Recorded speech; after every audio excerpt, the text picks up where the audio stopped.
My buddy, my buddy, my buddy, my buddy.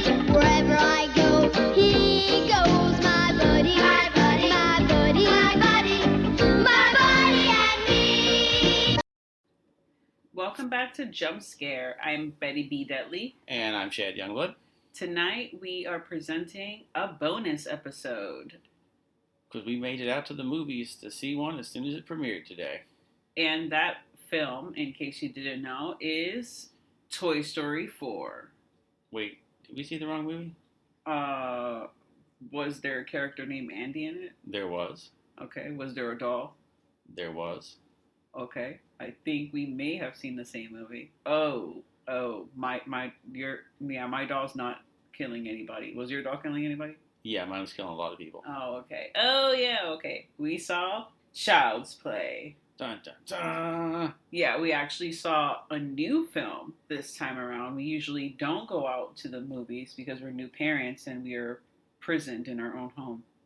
But we made it out to this one. We sure did. And we have loads to say. First thing I'm going to say is spoiler alert, spoiler alert, spoiler alert. So if you want to see this movie or you have not seen this movie, please do not listen to anything after this beep. Okay, now, so you're already prepared. Yeah, this film, very interesting. People were going and thinking it was going to be, a complete remake, obviously, because we see that there's a Chucky doll.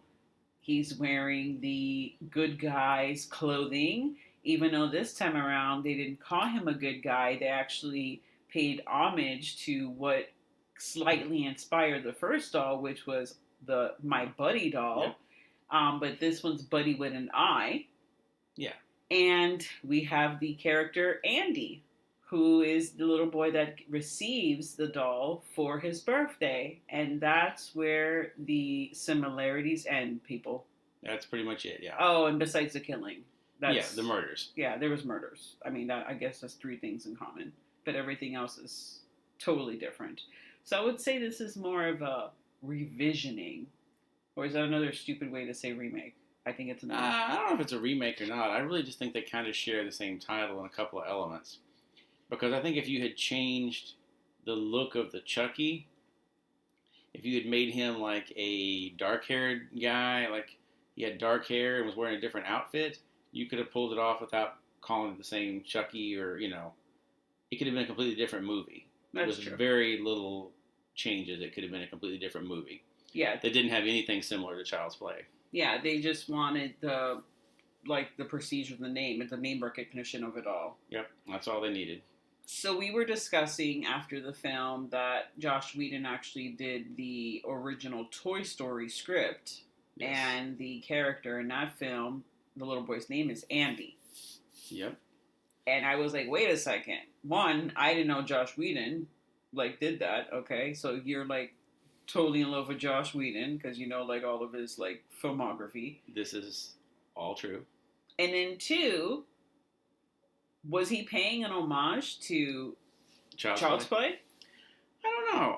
It could just be a simple coincidence. But, yes, I was still am, total Whedon fanatic because I even bought the script to Alien 4 back in the day when they would have, photocopied scripts at conventions. I picked that up because it was written by him. I've never seen the script. We must reenact every single scene. It's way better than the movie. It actually has Sigourney Weaver fist-fighting aliens at one point. It's way better than the movie that happened. Oh. Did you know that in 1972 there was a film called Child's Play? No, but I doubt it was anything similar to this. It wasn't. It was actually it was adapted from a play. And the whole premise of it is kind of weird. It's boys private religious school, whatever, and there's two teachers that are rivals in the school, and one teacher's massively hated by his students, and he's caring for his dying mom, and then I guess their rivalry is the basis of the film, but then another teacher comes in who's the new PE teacher, and he kind of there's like violent things going on, and I know this is a crazy movie. There's violent things going on, and the PE teacher deciphers like, oh, it's like the possessed kids. That's where the violence is coming from. It's like the kids are demonically like possessed, and the cover is like a Monopoly board game, and Child's Play is like the like Name on the board. name on the board. It's very interesting. I'm like, that's a weird. First of all, we have to find this movie because I feel like there's like a priest, and I'm gonna throw it as a priest because it's like a boys like Catholic school or something like that, like that hate each other, and then there's like demonic kids running around doing like violent things. It's very strange. But anyways, I digress. I just wanted to point out there's another Child's Play movie out there, and it's a 70s movie, so you know it's going to be magical. We need to add this to the list. What did you think about the film overall? I actually liked it. I thought since it took a whole different direction from the original, it didn't try to copy it, didn't try to, reenact all the scenes from the original. Because I thought it would do that because since they kind of live in a similar house, like they live in like a 3-story kind of brownstone. I kind of thought it was 3 or 4 stories. I kind of thought they were going to reenact the first one at some point, like that someone was going to get thrown out the window and that, but they really didn't. They didn't really copy any of the scenes from any of the Child's Play movies. No, it's definitely a standalone movie. They should, like you said at the beginning, they should have just completely not named it Child's Play. They should have just named it something else. So there's like some other weird thing that like tie-ins. There's so many little things here and there. The first thing is the whole robot chicken thing. Yeah, Mark Hamill actually voiced Chucky in an episode of Robot Chicken, which is where I'm thinking they probably heard that and thought, he's pretty good. Yeah, the episode's called Plastic Buffet. And so, yeah, they probably heard that and were like, hey, let's just get him to do Chucky. Yeah, do you think he was like, oh, I already kind of did voice Chucky before. Like, this is a perfect fit for me. I know I'm already in it to win it. It's so funny. The like whole thing with the My Buddy doll is that there's like a little song, which we played at the beginning of the intro. And there's a song in this one. And there's moments throughout the film where the song is sung by Chucky, either to get out of a certain situation where he feels threatened, or that's like the theme song of like that, best friends are singing. I'm going to tell you, I've had a lot of best friends in my life. We've never had like our own song that we sang. I feel like I'm missing out. Yeah, well, you never had a creepy doll friend either. You don't know that. You don't know my life. I could have had a creepy doll friend. I could have had one. Yeah. Not to get too much into the film, because I don't want to go... I mean, I did say it was a spoiler. The beginning of the film, we have obviously Aubrey Plaza being the mom, which that was a real stretch for me, because I don't see her as a mom. But they really didn't make her... They made her kind of like a terrible mom, which she fit perfectly for that. Yeah. It was like Ingrid Goes West meets Child's Play. Yeah, she was kind of a terrible mom. I mean, one of the first things you see is the kid coming home from school on time, and the mom is about to have sex in the living room. Yeah, like, oh, wait, what? It's already 3 o'clock? Like, Yeah, oh my like you God. get home every day at that time, guy. Yeah, I don't know what the hell was her problem. She was horny. She wanted to get... The room was way too far, even though it was literally like 7 steps away from the living room. Yeah, you need it, I guess. It was right there. Well, the film opens up with the, like, whatever, slogan or whatever from Tim Matheson. Yeah. Who's the head director of, like, Castland, which is the company that makes the Buddy doll. And everything else, apparently. Yeah, it's kind of like, I mean, and then with this whole current, like, whole thing that happens afterwards in the factory kind of ties into, like, Apple. It's kind of like an Apple-ish Yeah, it's very much company. like Apple. They make TVs, music players, Bluetooth speakers. They make everything. Yeah, they make every single thing. So this opening has him speaking about, like, how the doll is safe and the doll wants to be friends, and it's like all the things that the doll can do and all the benefits and whatnot. And then it shows a factory in Vietnam. and this is the place where this doll is being created. And there's happens to be a certain worker down the line that's kind of like spacing out, because he's been working for like 7 days straight, like without even fucking sleeping or eating. He's sweaty. He looks all disoriented. Yeah, you can tell it's a terrible place to work. Yeah, it's definitely it's a modern sweatshop, so to speak. And he's there and he gets slapped around by his supervisor to snap out of it and continue making this doll. And, the guy is getting slapped around. He's fed up and he decides that he's actually going to remove all the safeguards to the doll. And it doesn't have like voice commands. There's like safeties off. He took all the safeties off, all the violence inhibitors he removed. Which, why was the doll programmed for violence anyhow? I don't know. Maybe it's not interpreted as violence as we would see it. Maybe it was more like defense, like, oh, the kid got hurt, and then the doll was going to step in, like if it was like an animal kind of thing, and maybe like bat the nose or something. Maybe something so small, like, would be considered violent, because that's something a doll normally wouldn't do. Yeah. I don't know, but yeah, it was kind of weird that it had that. It was like, murder flip on. It was the Simpsons thing there. It hit me immediately. It was of the evil Krusty the Clown doll. Where here's your problem. You got this thing set to evil. Yeah, he definitely got set to evil.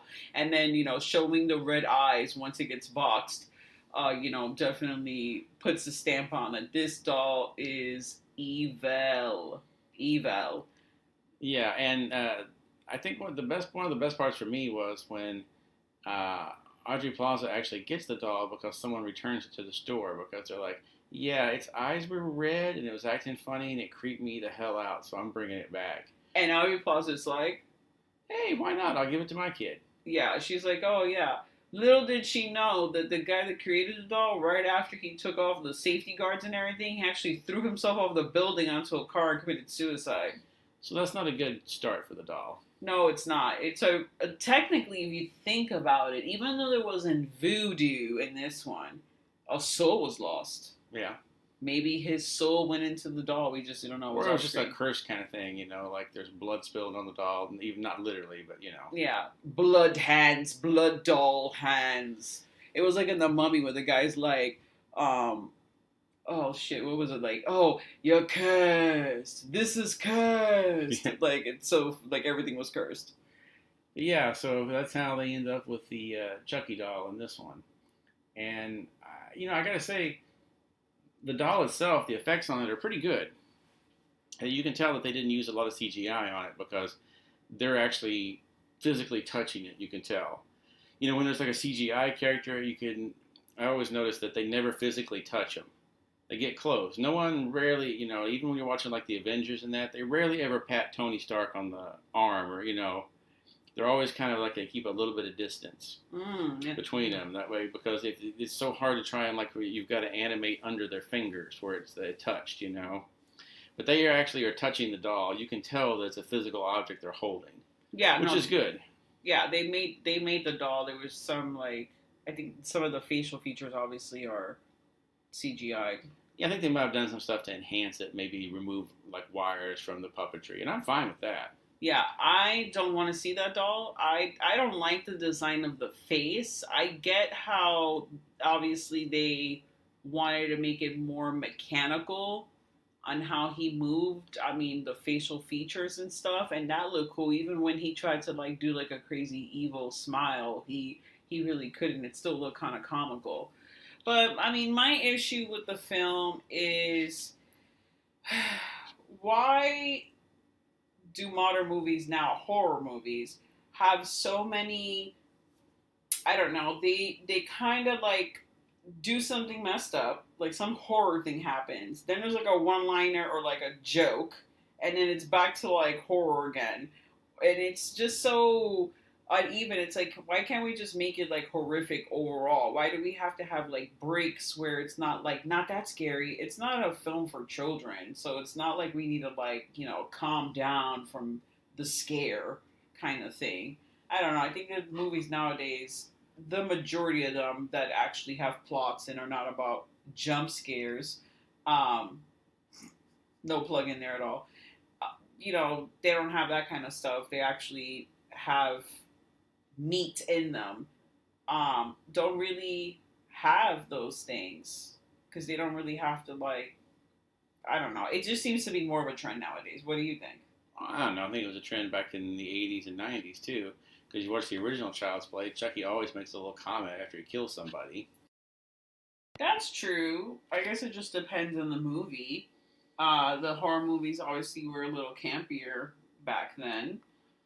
But I don't know. I guess I haven't really seen the first Child's Play in a really long time. I mean, obviously I know the gist of it, but I thought like the whole like one-liner stuff came more so in the second movie.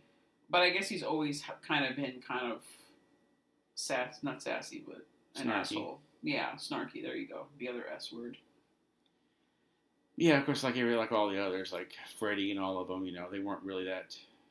They had a little bit, but they weren't that bad. As all the series went on, they got more and more, except for Friday the 13th and Halloween, because those guys didn't talk. Yeah, which is good, I guess. That would be weird if they start talking. That's gonna be the new Halloween that's coming out. He actually has a talking part. He's gonna like go into like a fucking monologue, like sad song. He's gonna get up on stage and just start talking like doing a one-man play. Yeah, it's gonna be like, oh, perfect. And when they rip the mask off, it's gonna be William Shatner.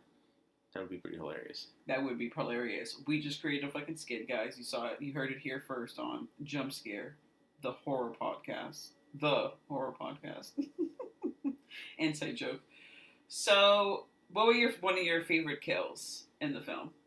I think one of my favorite was when there's a scene at the end where the Zed Mart, which I thought that was kind of a weird name for it. They should just call it Z Mart or something, but Zed Mart was kind of strange. But there's like a lockdown in the store where everybody's going crazy and Chucky's attacking everybody. And mine happened there. I really like the fact that Chucky turned loose all the drones with razor blades on the little propellers. Yeah, that was a whole other level of wow. Yeah, this Chucky, when you can start controlling computers and other devices, this Chucky has access to a whole new world of murder. Yeah, he does.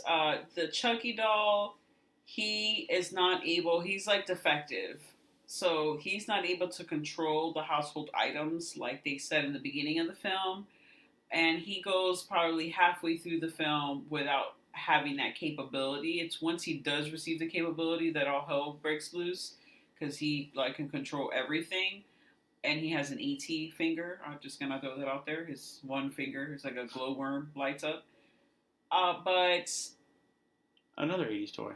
Another 80s toy, yeah. Someone said, one of our friends next to us who went with us, said that they noticed a Cabbage Patch doll in the row when Andy's walking down the back room to the toy store. There's like random toys like kind of dangling and they look all like they're weird because it's like, why are these toys randomly? I guess these are the defective toys. Stuff that's been sitting around in the back of Zed Mart for a long time. Yeah, and they're supposedly like a Cabbage Patch doll. There is a what's the poster in the room in one of the Killer Clowns from Outer Space. Yeah, Killer Clowns from Outer Space. I don't know if that's a hint to like wink wink that second movie's coming out because we've been waiting for it for like 15 years. 30 years. Okay, 30 years. Well, I was going based on when the whole internet, I guess, started talking more about it when it got revived with the Chiodo brothers. Because they themselves were like... Every time you see them on something, they talk about, oh, we're working on it. It's called a requel. It's a sequel and a prequel. Yeah. And then it never happens. Now, little Chucky, he has his moments. They try to humanize him. I found very interesting to get into like a little serious note how Chucky is not evil. Yeah, he got the whole safety thing like turned off, but if he hadn't learned the behavior from his surroundings, like the nature versus nurture kind of thing, he really got into the violence once he saw the film they were all watching, he had a bunch of friends over. Andy had his like newfound friends that lived in the building over, and they were all watching Chainsaw Massacre 2, which I've never seen ever. I saw part one and I was done, one and done, because it scares the shit out of me. But I've never seen part two. But you knew, I mean, obviously, you know who it is. You see Leatherface, you know that's a Texas Chainsaw Massacre movie. But he really learned to like. He sees that the kids are laughing. He kind of equated the violence with fun. Yes, exactly. And then he just picks up a knife and is like, "Hey, I'm gonna stab you." Like, thinks it's like hilarious, and he just wants to make them laugh. Yeah. You know, I just want to make you happy. That's his whole thing. He's really into making Andy happy. That's his whole like way of life. Like, and anytime Andy who is a kid that has emotional problems. I mean, he's dealing with a lot. He's coping with moving into a new, area, having to make friends again. He's a loner. He wears a hearing aid. He has he's impaired, so he kind of has like a disability, which makes him even more self-conscious around other kids. And like the whole thing of like, are the humans like so lonely that they're detached because they're detached from like every person, but they're so attached to their technology that gives them comfort and companionship. Yeah, because that's what they showed, that they had the mother trying to get him to go out and make friends with the kids initially, and he was like, "No, I'd rather just stay in and play with my phone." Yeah, it's kind of sad, and it definitely, I feel like, has social commentary in that regard to like, these things are not really evil until we make them evil, because we are evil. Inherently, there is some evil within all of us, and we're the ones making these things. So they're just not gonna I mean, this is not like a Skynet situation. It hasn't got that far yet. Is it Skynet? Well, it's pretty close. It was definitely a mini Skynet ending of this movie. I was waiting for him to say something about Chucky getting uploaded to the cloud, and then once he was in the cloud, he'd be affecting all the dolls everywhere. That's true, because they did say, he has to be connected when they first get him. That he has to be connected to the cloud. And they can't get him to connect. He just, shuts down. But I wonder if later, when he got kind of fixed a little bit, if he was able to. That's how they're going to do a sequel to this, obviously. Someone's going to download Chucky from the cloud, and he's going to go into another killer doll. Yeah, the kids in the community, in the building, they all find that this Chucky or this Buddy doll is, defective, and he says and does things that the other dolls can't do at all because they have all these safeguards on them. So they're just getting like a kick out of this whole thing, until obviously the murders happen. My favorite murder was the Christmas lights murder, where the guy that Aubrey Plaza's character is dating was driving home after getting into a fight with her. He's been coming over, having sex with her and trying to like reprimand Andy, which this is how he gets into his demise, because he gets it out with Andy, and Chucky's like, "Oh hell no, excuse me, you need to sit down. Like, I'm not about this life." And he goes after him, and you find out that this douchebag is cheating on his wife. He has like 2 little girls and a wife at home, and he puts his ring on, whatever, and then he has to go take out the Christmas lights, and he's taking the Christmas lights down, and then he gets entangled in the Christmas lights. He falls off the ladder onto his legs, like it breaks instantaneously. Yeah, you see his ankles he lands flat on both feet, and both ankles just snap. Yeah, and it looks real as fuck. I was like, whoa, that should look painful. And it's the most traumatic ankle injury since Misery. And he's trolling around the ground, like, with the fucking lights wrapped around him, trying to get to his phone for, like, assistance, to get his wife to come on and, like, help him. And then that's when I thought it was a wood chipper, but obviously I don't think wood chippers move like that. It was like a lawnmower. A rototiller. Wow, that's intense that you even know that. It's kind of hot, I have to say. But you would have like this weird knowledge of I did come from equipment. Missouri. Oh yeah. So yeah, this thing's going after him, and right as soon as it's about to like get him, like from his head, looks like this thing is just gonna run him over, and it's just gonna just eat him alive. Here comes Chucky jumping on his chest with his fucking butcher knife, that he got from the kitchen at home. And he warns him, like, don't mess with my friend and whatnot. And he goes to stab him, but the fucking, what was it called? Rototiller. Rototiller. Yeah, scalps him. His scalp flies off onto the fucking gnome, which leaves a very hilarious fucking image in your head. And yeah, he's gone. And then after he's dead, and he gets the rototiller after him, like all shredded. Chucky's like, I don't know. I'm gonna stab you like 14 fucking times in the chest just to make sure, which they do via shadow. Yeah. That was my favorite kill because I feel like it was one. I mean, did he deserve it? I don't know.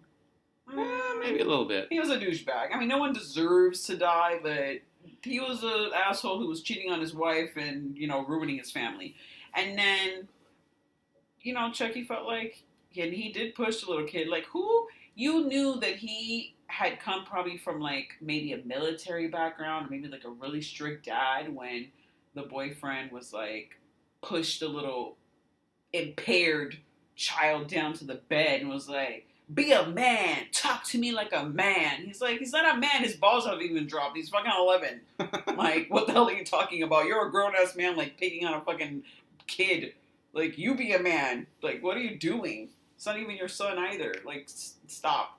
So yeah, Chucky did not like that. Chucky went after every single person he felt threatened Andy or his relationship to Andy.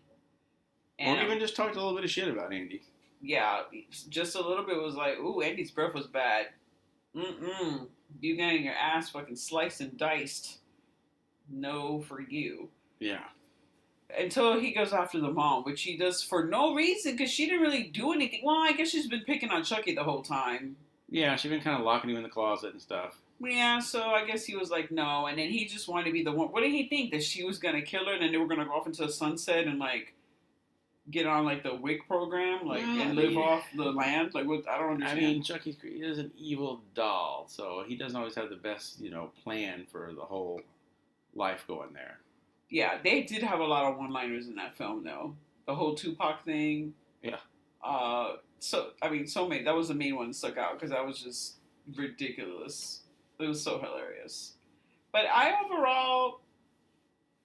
know. They totally went in, a whole direction. Like I said, I feel like it was more the human, even from the beginning, doing something like trying to be malicious and get his last, like, oh, fuck you into this company for doing what they did. And not Caslin, obviously, but the sweatshop factory. Yeah.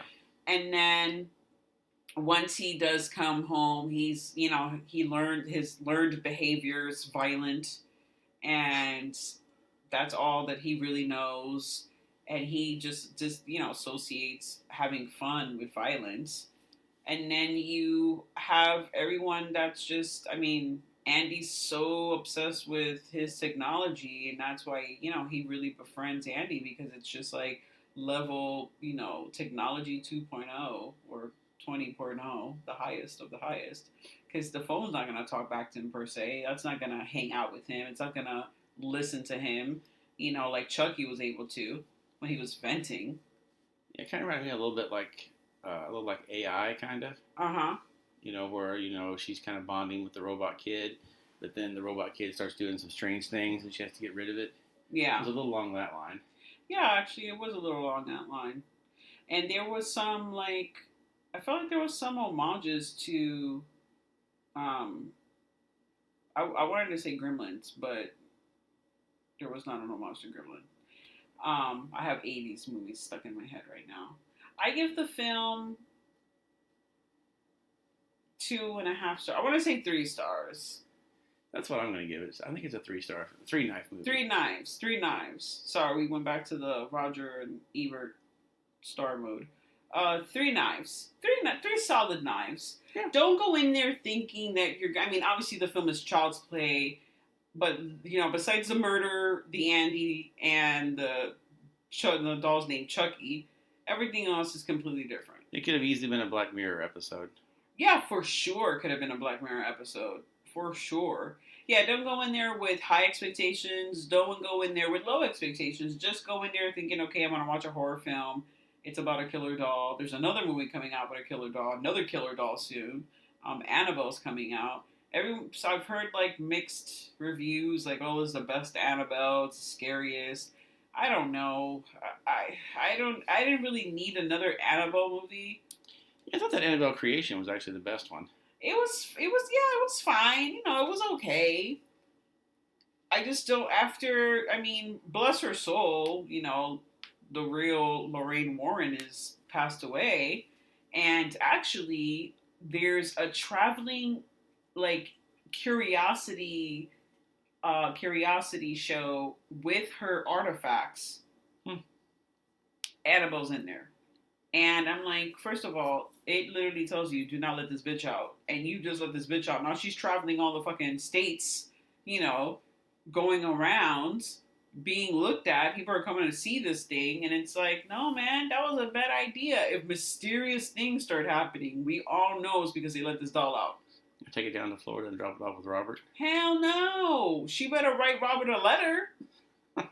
You can't just show up. Robert does not like that. He's not about that life. No, you better write Robert a letter, Annabelle, before you go over there. But, yeah, there's a lot of doll movies. And, Toy Story 4 did come out today. Yay. I feel like they did that on purpose. I think they wanted to be like, hey, you kids have your toy movie, and now you adults have your toy movie. The marketing department, this is probably the best poster marketing I had ever seen.